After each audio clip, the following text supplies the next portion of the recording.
Hi, and welcome to Tech Talks, the People and Planet podcast. On this episode, I'm joined by Hans Morefield, the CEO at mental health platform Chess Health. Hans, thanks for joining us. How are you? I'm doing great, Lee. Great to be here. Thank you so much. Really looking forward to this one. It's a unique topic for this show, and something that I think will probably resonate with more people than perhaps what we're anticipating. So thanks so much for joining us. Looking forward to your insight. To kick things off, share with our listeners the problem that you're solving with the mission, Sure. and what's inspired that as well. Sure. So you sort of kicked us off by describing us as, in the mental health space. And to be really clear, we're in the space of addressing, recovery from drug and alcohol addiction specifically. Okay. And the origin goes back to the University of Wisconsin and a professor there about 12, 13 years ago, whose focus was on applying engineering and technology to complex chronic healthcare problems. And he decided around 2010 to look at the issue of individuals who start treatment for drug and alcohol addiction, who would go to like a rehab, go away for 30 or 60 days to a residential center, get great treatment.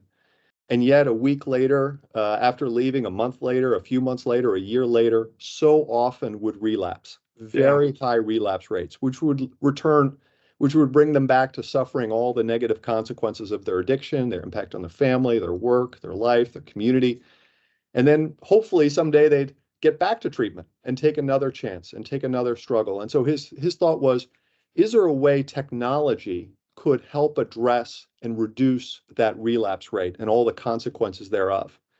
And his thinking was, and in a sense, the challenge, the problem, was that individuals were in this super supportive environment for 30 or 60 days. Yeah. They had, in the States, they go away to rehab. Like you don't go to the residential program down the block. You're going away was the traditional course. And the problem, of course, was when you returned to your home community in many cases. And certainly you might be getting some counseling, and ideally you might be going to maybe some support meetings like an AA meeting or an NA meeting. But the challenge was that you were now returning to the environment where you also were, were some of the challenges that it might have contributed, relationship issues, work challenges, and triggers and other factors. And at the same time, like everything you've learned in recovery, you're sort of, you've lost your network of people to talk to, your skills are waning, the triggers are strong, and inevitably relapse rates would be high. So his thinking was, hey, there are these new smartphones, because they were new in 2010. They could provide someone who's in a way alone, even if they're surrounded by family, they're alone in their recovery, with tools to keep them motivated, tools to remind them of their coping skills, tools to strengthen their empowerment, and most importantly, or really valuably, they could give them social relatedness. That through this app, an individual could be connected, an individual who's feeling alone in a way, maybe actually alone, or maybe alone in the sense that no one else understands what they're going through. Through the app, they could be connected to other people who are also in treatment and recovery and could get the strength of their support. And critically, of course, that's what AA meetings provide and other settings, but this is now at their fingertips 24/7. So that was the original problem. And so he went to the National Institutes of Health in the United States. He got the funding to develop an original version of the program, and he got the funding as a scientist to run a randomized clinical trial and say, okay, does this premise work? And he tried it. He ran a trial in Massachusetts and in Illinois with individuals leaving a rehab setting. Half of them got the app, half of them didn't, totally randomized. And then they had the app for 4 months. And then 4 months later and 8 months later and 12 months later, he looked and went back and studied their long-term outcomes. And this population had conclusively significant better long-term outcomes because of this early additional support they had. Even though the phone and the app was taken away from them at 4 months, which in a way today we would recognize as way too early. So the app, the original premise was around helping people leaving rehab to help them, relapse at a lower rate Yeah, and be sure. more successful in their long-term recovery. The one element I'll add to that is that today there's still certainly individuals who go away to rehab. That's still a course of treatment, but there are a lot of individuals who just get regular outpatient treatment, including with medication. So that they're once they decide to start treatment, it might be that they're seeing a therapist every week, they're getting some medication to help them, and in that use case, they still have this need because the example might be that an individual goes in on a Tuesday, they see their therapist, they get their medications renewed, they have a great therapy session, they get reminded of skills, they walk out the door, and now it's 167 hours until their next visit. And no one drops out of treatment during their visit. But it's in those 167 hours when they inevitably, despite all the medication and the skills and so forth, they're going to have their risk moments. They're going to have moments that something triggers them. If they're alone and isolated, they may get into a spiral of negative thinking because of all the problems that they've suffered and had. They may, struggle with anxiety or relationship issues. Yeah. And when those risk moments happen, there's, some of them are severe, and that's when people drop out. And so today, the app isn't just for people who are leaving residential treatment. It's also to support people between treatment visits, to be a complement to their treatment so that they're more likely 167 hours later to walk back through the door, get another dose of treatment, get their medications updated, and then we're there for the next 167 hours. Really interesting one. And I was watching a documentary on YouTube actually recently, and it was a pretty famous pop star here in the UK who had an alcohol and then a cocaine addiction. And he was on YouTube talking about his recovery and then relapse, and then subsequent kind of recovery-ish again. But like you said, he went to the US, he went away, he went to one of the clinics, I think it was there. And it was 8 years later that he relapsed. After this group went back on tour, and it was subjected to the same triggers as you mentioned that he was the first time. But yeah, no mention of anything other than the sessions within the clinic that he went to. Yeah, well, every recovery journey is individualistic, and people are at different stages, and at the same time, it does take,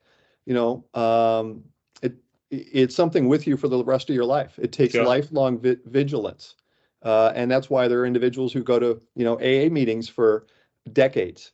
And then part of what they're doing in that setting is also helping, passing it on, and there's a really strong feeling of that. But recovery is possible. It's really hard. And so people need all the supports they can get, and they need the support of each other often. Really important mission then. So the app itself, how does that work? What's the tech that's driving it? There's obviously lots of mental health solutions out there. Yours is very specific, as you said at the top of the show. How does that differ? Talk us through it. Yeah. So the first thing I'll mention, I'll get into the tech. The first thing in a way I'll mention that's different, and it's always an important thing to think about when you're building tech is what's the purpose. And so as I've described, our purpose is to complement treatment, is to be there for when individuals are unsupported. So much of the mental health tech that's out there is actually about trying to replace the therapist or the clinician, or giving you the ability to connect to a clinician who isn't, across the, sitting next to you in the room or across the table from you.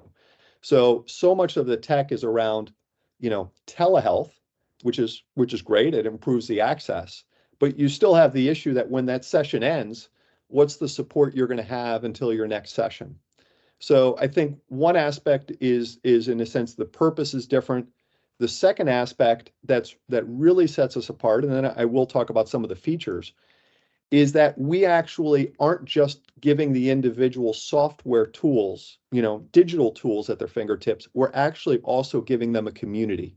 So inside of the app, they're getting connected to other people who are in treatment and recovery. And in order for that experience to be safe and supportive and engaging, we needed to have our own team of individuals with lived experience. We call them peer recovery support specialists. So these are individuals who've struggled with addiction, who've now achieved sustained recovery, who've been trained to support each other, to support others. They're certified. They're not clinicians, but they're, what you might also call like a recovery coach. Sure. Chess has our own team of individuals who are inside of the app in a way, Yeah. moderating these communities, running support meetings 24 hours a day, Oh, 7 days a week, every day of the year, because holidays and others are actually sometimes part of the most challenging days for individuals in recovery. And so part of what sets us apart is not the software, it's actually the human aspect that we deliver through the app. The last couple points just on the software side, the app, every day when individuals join, it asks them to check in and give an update on how they're feeling, their confidence in their recovery. Every week we assess it, but we ask them a longer set of questions to provide progress. We give them tools on how to like learn and practice coping skills. There are appointment reminders. They can journal in the app. There are a whole host of features that complement these discussion forums that are really, one of the key aspects, the element that you're not feeling as alone, that there's this community of individuals that you can engage with, but it's safe and supportive. It's not the Wild West like a Facebook experience might be. Super interesting, and you kind of touched on my next point a little bit about the humanistic approach to this. AI is everywhere. Yeah. Everyone knows that, but you pride yourself on not having that to support the app. It's much more about the human side of things. Why? What's the reason for that? Sure. And first I'll say AI is an amazing development, and certainly that we will be incorporating more AI into our platform. We have a very small touch of it today, but there's a key aspect, a key human connection that we won't replace with AI. So the idea is that when you go into the app and you're in these discussion forums and you're sharing, something vulnerable about you, you're sharing about grief that you're feeling because maybe a friend of yours has passed from a medical reason, or they've passed from an overdose and something like that, or you're sharing the relationship troubles that you're having, or you're sharing that, you're really struggling with cravings and you don't know how to get through this moment. When you're sharing that, you're hearing back from this community, but also from our peer team, these individuals that we have who are there all day and night long. So no one's ever alone. And they can reply by sharing their experiences. They can say, I've walked in your shoes. I had these issues. Yeah. And yes, we could train an AI bot to have their own story, right? But there's this trust that says when I'm sharing what's going on with me and someone says, I've been there too. I was in jail because of my addiction. I was, on medication, during my pregnancy. That it's real. And if we ever broke that trust by programming a bot to, be Bob the bot who's got a recovery journey, I think that element of trust is too important. It wouldn't work, would it? Right. A machine can't empathize, can it? It can do lots of things, and there's lots of ways that it could probably assist, and certainly in like large data sets, quantifying things perhaps, but empathy is certainly something that it will never be able to replace. Yeah, but there's also a genuineness, right? That you're genuinely talking to somebody who's had these experiences. Yeah. And if you found out you were pouring your heart out and you were talking to someone who was faking that experience, I think they would lose complete trust in the platform. And this, this human aspect of sharing, I mean, this is what happens in AA meetings, Alcoholics Anonymous meetings. People get up and they say, I'm an alcoholic. Here's what happened to me. And hearing other people share and realizing you're not alone, is what gives you strength. It's one of the, it's one of the pillars of AA. And so if you found out that all those other people were lying, you'd be like, well, wait a Yeah. minute, I don't feel so strong anymore. I Yeah. don't, so that's the same issue It with may AI. even have the adverse effect, right? Right. Now, here's where we could certainly use AI. So today, when people use the app, if they say they're not confident, that triggers an alert. We follow up with them. If they show a decline, and we ask them every week how they're doing in their recovery progress. And one of the questions we ask them is, are you having any difficulty sleeping? Because that's could be a warning sign. If people are struggling with sleeping, that could be an early step towards a spiral and consequences. Now, when people say, no, I'm not, struggling with sleeping, we don't look and say, well, wait a minute, have they been using the app in the middle of the night? Because if they've been using the app in the middle of the night and they say they're not struggling with sleeping, maybe they really are, right? Like we don't have the sophistication of that logic today. And that's where AI could help us. AI could help us by interpreting the data to identify people whose risks are high, who might benefit from outreach proactively, because we do that all the time, but I'm sure we're missing some signals. And Sure. so we're going to add more intelligence to our platform to try to pick up on more of the subtle signals that indicate someone's struggling. Because one of the features of our app is not only are we trying to keep people's risk moments down and help them self-care through issues, but our team will reach out to people one-to-one in the middle of the day or the middle of the night if we detect that they're struggling. And AI can help us with that detection. Sounds brilliant. And is that something that you guys are planning to incorporate? Absolutely. And we're already sort of starting to identify the places, where we would apply that more sophisticated logic. The other use case is that today when people post in these discussion forums, and again, you can think of it like Facebook, people post a topic, then people comment, then people reply. We have folks, what we call on the boards, who are moderating these discussions all day and night long. And they literally read every message to see if someone says, I'm struggling. I've started drinking again. Someone says in the app that they're drinking again. That's also a cry for help, right? They're saying, I really don't want to be. I'm sharing this here. And when we see that, we reach out to them right away. One-to-one, direct message, we'll pick up the phone. We're going to try to get them through that moment.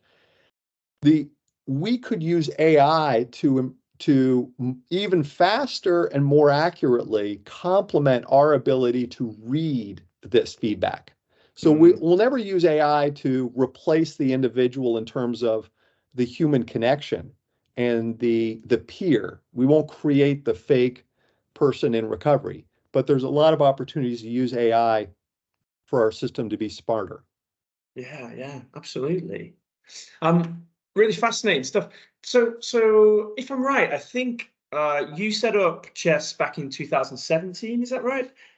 Yeah, well, yeah. So well, go ahead. Did you? So no, I was just going to ask you. I mean, you've been around what, 6 years now, coming up 7 years. I'm interested to see what the challenges have been. Starting up a business, of course, there's been all sorts going on worldwide within that time. But yeah, what's been the main challenges and what's been the big takeaways that you've had? Sure. So, when this all started and when I joined the team, I wasn't the founder, but I took it over from the professor. The professor was sort of doing it on the side, and he had a co-founder, and he was also on the side, and they did amazing work to get it going. But when I joined in 2017, there were only 8 employees, some great customers, but some very small implementations.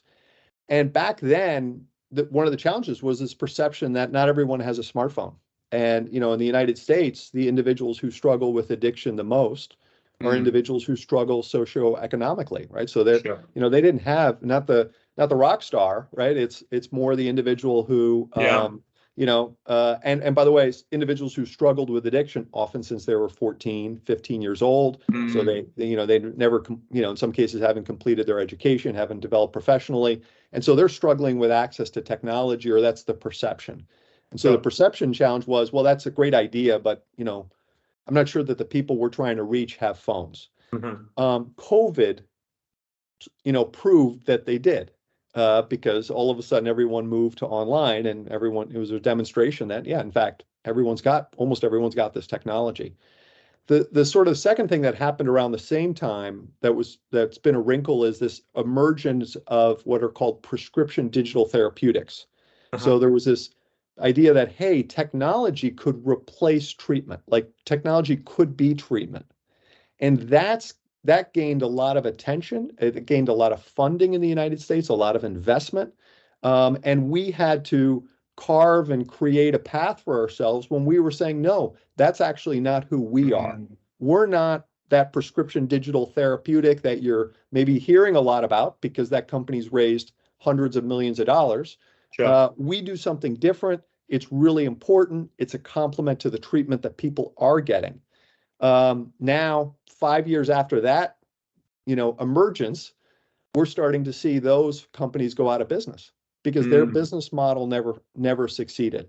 So our largest competitor in that space raised hundreds of millions of dollars, isn't in business anymore. Wow. And our role and our fit, has emerged as, yeah, that's a really good use of technology. So that's sort of a challenge that we've worked through. And then the other aspect is, I described our origin story coming out of research, coming out of a university, coming out of implementations in very specific settings. And the truth is, if you want to reach people in addiction, you've got to do it in a lot of different settings and in a lot of different modes. So we work with treatment providers who give our app to individual clients.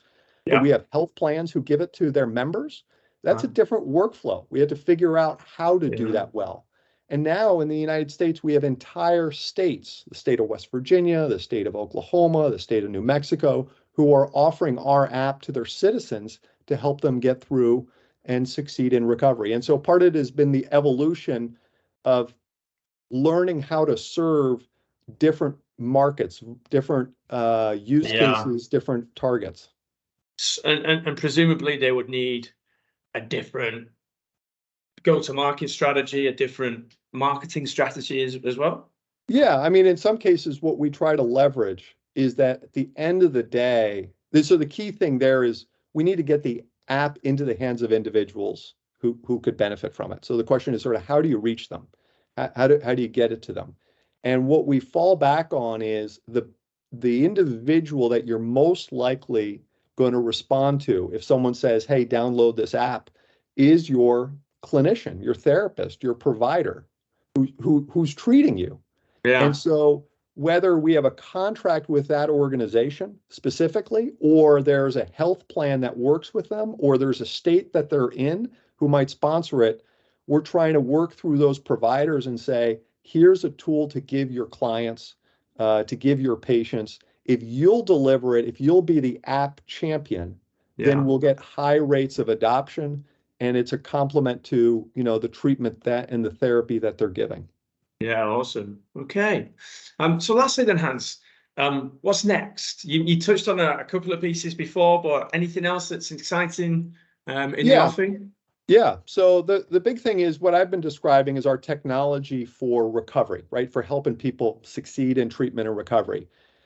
At the end of the day, what we'd really like to make an impact on, and we should all care about, as humans, is actually preventing substance use disorder, preventing addiction to begin with. And so what we're really excited about is late last year, we released ePrevention, which is a solution for the front end to try to reduce the incidence of substance use disorder to begin with. And here's how technology plays into this. Typically, and I'm sure it's the same in the UK as it is in the United States, prevention efforts might be like some billboards, right? Some advertising campaigns. And then secondly, you might recognize that like when you go to see your GP, as you call it, we call them primary care physicians, they may ask you when you go in for like a checkup visit, an annual visit, they'll say, Lee, how much alcohol do you drink? Do you do any drugs? And there probably some variation of that. And those are screening questions that ideally this primary care doctor or this GP is trying to assess whether there's some risk or not. And then if there's some risk, they're supposed to give you some feedback and maybe make a referral to treatment if you were to be honest and say, well, I actually every every Friday night I put away 12 pints because I'm, getting over a tough week, they'd be like, oh, that's a major risk factor there. Or you might be honest and say, well, actually my life's falling apart because of my drug use or alcohol use. The problem with that prevention effort in that GP setting is it doesn't really play out that way. Uh-huh. Your GP, your clinician, they're not really often comfortable talking about drug or alcohol addiction. They get through those questions really quickly. They're sort of hoping you say that you don't have a problem. You, on the other hand, are sitting there saying, well, I don't really feel like I'm going to be honest and tell my doctor about the fact that I drink so much. So I'll just lower all the numbers a little bit. And so that little opportunity at screening and early prevention doesn't usually work that well, and it doesn't reach that many people. So many people don't even have that annual visit. So what we've done with technology is enabled that screening to happen, like in a self-screening mode. So you could be encouraged in a school or by your employer or in the community, a poster on the wall that says, go to this website, scan this QR code, no app to download, and answer a few questions about your substance use, or answer some questions about the substance use of a loved one. And then you immediately get feedback that's, digital, that's private to you. You get videos to watch that might motivate you. You get the ability to set some goals if you might be motivated to try to be sober curious and reduce, or you find resources and can actually make appointments or even text message with a peer. And so our goal with e-prevention is to reach way more people, to get way more individuals screened, and for them to do so anonymously because they'll be more honest to sort of see what does the system say than they would, in that human interaction with a clinician who's not really interested in that conversation too much. So fantastic. When can we expect this to be ready? So we're already up and running. We've got counties and providers who are doing this. The state of Oklahoma, the state of New Mexico are in the process of rolling this out statewide. And we've gone back to the National Institutes of Health in the United States, and we'll be announcing soon that they have funded a 2-year randomized clinical trial so that we can really test this against that, in-person human attempt that occurs. And so it's going to be an effort. It's going to be a process. But I like to say that if someday we cannibalize our business on the back end of supporting people with treatment and recovery, because we've been so successful with prevention, that's a trade-off we would be glad to make at Chef's Health. For sure. Hans, thank you so much for joining me. That's all we've got time for, but it's been, as I expected, super, super insightful. So thanks so much. Guys, this has been Hans Morefield, the CEO of Chef's Health. Hans, thanks again. Great. Thank you, Lee.